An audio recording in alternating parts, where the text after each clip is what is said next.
میں جب وصیت لکھی نا میں نے وہ پورا ڈائریاں واریاں بنا کے گھر میں بتایا میں مر گیا تو یہ. اب میں جب بھی سفر پہ جاتا ہوں گھر والے میں مر گیا تو یہ, گھر والے کہتے ہیں کیوں مر رہے ہو بھائی, کیا مسئلہ کیا ہے.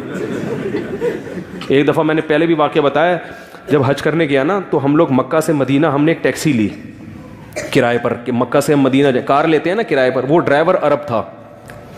اس نے کیا کیا, اب مکہ سے مدینہ ہم نکلیں تو اس نے نمبر پلیٹ پہ چڑھایا کپڑا, وہ سعودی تھا, کپڑا چڑھایا. ہم نے کہا خیر نہیں ہے, کیونکہ وہ جب آپ اوور اسپیڈ ہوتی ہے نا گاڑی تو وہ کیمرے سے ٹریس ہو جاتی ہے, نمبر پلیٹ پہ وہ کیمرہ لگتا ہے. وہ اس نے چڑھا دیا کیا کپڑا. ہم نے کہا اللہ خیر کرے اب یہ بھگائے گا.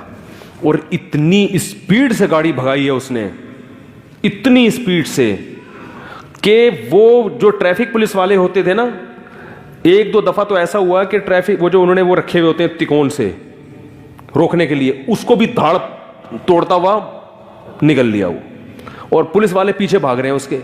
پتہ نہیں کیا کیا مسئلہ تھا اس کا واللہ عالم. تو میں نے کہا بھائی کہیں بھی یعنی کوئی زخمی ہونے کا آپشن نہیں ہے ابھی, یا تو ڈائریکٹ اگلے جہان میں یا مدینہ. تو مجھے متنبی کا ایک شعر یاد آ رہا تھا, ضربت بحتی ضرب القمار اما لہذا و اما لذا. متنبی شاعر گزرے 3-4 صدی ہجری کا, وہ اپنے قصے سناتا ہے نا, میں نے بڑے لمبے لمبے سفر کیے ہیں, بڑے لمبے لمبے صحراؤں کو میں نے, اونٹنی کی تعریف کرتا ہے اپنی, علی کل ماشیۃ الخیدلا فدا کل ماشیۃ الحیدبا. کہہ رہے وہ جوان خوبصورت عورتیں میری اونٹنی پہ قربان. لوگ عورتوں کی تعریفیں کرتے ہیں نا شاعری میں, کہہ رہے ہیں میری جو اونٹنیاں ہیں انہوں نے مجھے بڑے بڑے صحرا کیا کیے ہیں, پار کروائے ہیں, جنگوں میں میرا ساتھ دیا ہے. تو اپنی اونٹنیوں کی تعریف کرتے ہوئے کہتا ہے کہ میں نے اس اونٹنی پہ بیٹھ کے جوئے کھیلے ہیں. کیسے کہ میں نے بڑے بڑے لمبے صحرا عراق جاتے ہوئے وہ میں نے عبور کیے ہیں. ایسے صحرا تھے اما لہذا و اما لذا, یا تو میں وہیں بھوک پیاس سے اونٹنی کے ساتھ مر کے میری قبر بن جاتی, یا میں اپنی منزل پر پہنچ کر کامیاب.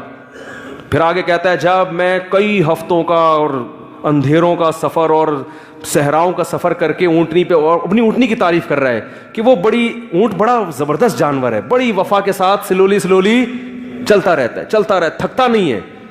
یہ جو صحابہ پوری دنیا میں پہلے اونٹوں پہ بیٹھ کے تو پہنچے ہیں, یہ تو کہہ رہی ہے اونٹنی وفا کرتی ہے اور چلتی رہتی ہے چلتی رہتی ہے چلتی رہتی ہے. میں تھک گیا مگر اونٹنی نہیں تھکی. ایک وقت آیا میں نے فقلنا لها اين ارض العراق فقالت ونحن بتربانها.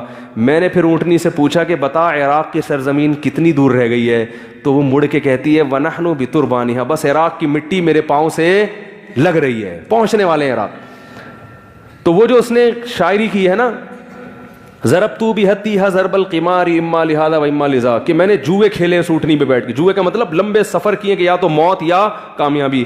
تو مجھے شعر یاد آ رہا تھا کہ یا تو مدینہ پہنچ کے قبر رسول کی زیارت ہوگی, 50,000 10,000 نمازوں کا ثواب ملے گا, یا ڈائریکٹ جنت.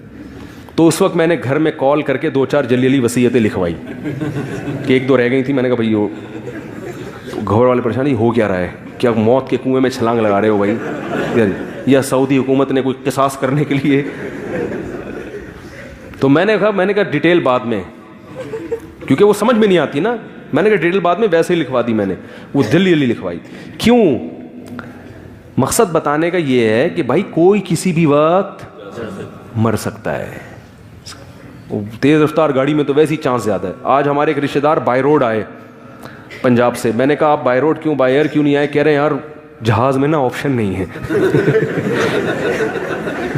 کہہ رہے میں کوشش کرتا ہوں بائی روڈ ہی. وہ کہہ رہے ہیں یار روڈ میں ٹکر لگے گی, کلابازیاں کھائیں گے, تھوڑا سا ادھر سے یوں پکڑیں گے جا کے, ادھر سے کھڑکی پکڑیں گے, تھوڑا سا باہر نکلیں گے, ایک آدھ ٹانگ ٹوٹنے چلی جائے گی, بہت کم چانس ہوتا ہے کہ بالکل ہی مر جائیں. کہہ رہے جہاز میں جب وہ جنید جمشید بیچارے کا واقعہ ہوا نا, کہہ رہے وہاں تو بس بیٹھے تھے اور پھر غائب, باڈی بھی نہیں ملتی. تو ہر شخص نے مرنا ہے اور کچھ پتہ نہیں کون کس ٹائم مارکیٹ سے شارٹ ہو جائے. اس میں بڑے بڑے لوگ, ڈاکٹر بھی مر جاتے ہیں. میرے والد صاحب بتا رہے, ڈاکٹر صاحب وہ کر رہے تھے ڈائیگرام بنا کے نا, بتا رہے تھے کہ لوگوں کو نیوی میں نا, میرے والد صاحب نیوی میں تھے, نیوی کے آفیسرس کو بتا رہے تھے کہ ایسے ہارٹ اٹیک ہوتا ہے. اس دوران ان کو ہارٹ اٹیک ہوا ہے اور ڈیتھ ہوئی ہے. ڈیتھ کا تو مجھے پوری طرح یاد نہیں رہا, لیکن ہارٹ اٹیک اسی دوران ہوا ان کو.